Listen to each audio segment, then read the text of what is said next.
pintu PKS dan Demokrat itu Nasdem melihat dinamika politik menjelang tahun 2023 sangat menarik saat Anies dideklarasikan Nasdem sebagai capres. Langkah Nasdem ini di luar dugaan banyak pihak. Mengusung capres mantan Gubernur DKI yakni Anies Baswedan yang dikenal publik figur yang berseberangan dengan lingkaran pemerintah bahkan hingga ke tingkat relawan. Langkah politik Nasdem ini bukan hanya di lingkungan eksternal, di internal Nasdem sendiri berdampak dengan mundurnya beberapa kader Nasdem sebagai reaksi kecewa dengan elit Nasdem. Realitas politiknya, Nasdem sudah menyodorkan capres yang relevan untuk dua partai oposisi yakni PKS dan Demokrat.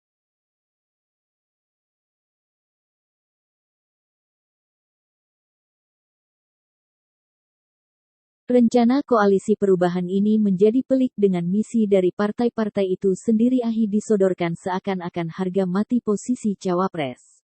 PKS pun menginginkan kadernya Ahmad Heriawan mantan Gubernur Jawa Barat 2 periode berturut-turut dan Jawa Barat adalah lumbung suara terbesar untuk Pilpres.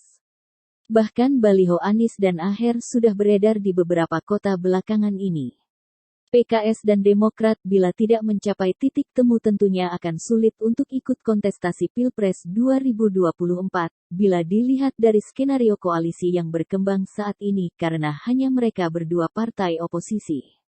Dan itu tidak cukup tanpa Nasdem untuk masuk ke PKB dan Gerindra. Rasanya sulit kalau Demokrat dan PKS tetap kukuh kadernya jadi cawapres. Dan tentunya Prabowo pun akan berpikir ulang untuk mengajak PKS dan Demokrat bergabung. Hitungan politiknya, Prabowo akan kehilangan suara relawan Jokowi karena jelas relawan Jokowi sangat kritisi terhadap partai PKS dan Demokrat. Dan tentunya Prabowo secara pribadi pun tidak mau hubungannya dengan Jokowi menjadi renggang seperti hubungannya Jokowi dan Surya Paloh.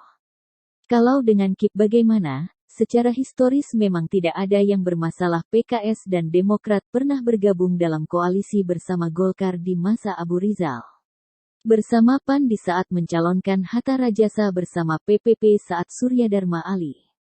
Tapi romantisme itu sulit. KIP yang diisi koalisi Golkar, PAN dan PPP justru yang paling dinilai pengamat politik saat ini adalah partai yang pro dan loyal dengan pemerintahan Jokowi. Semua ketum di KIP adalah menteri Jokowi. Banyak yang menilai KIP ini koalisi skenario lingkaran istana. Bagaimana dengan PDIP?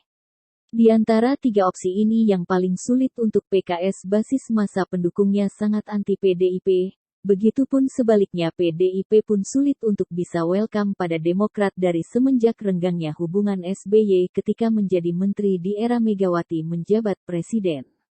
Di tingkat basis pemilih pun masih saling adu program mana yang lebih hebat antara Jokowi dan SB. Dan secara lisan pun Hasto sebagai sekjen PDIP dengan belak-belakan menutup pintu kerjasama dengan Demokrat dan PKS. Jadi sebetulnya kalau mau realistis hanya Nasdem pintu bertarung buat PKS dan Demokrat di Pilpres 2024. Ini hanyalah analisa warga sipil karena dalam politik itu selalu dinamis dan tidak ada yang tidak mungkin. Kita tunggu saja bidak-bidak apa lagi yang akan dimainkan para politikus negeri ini.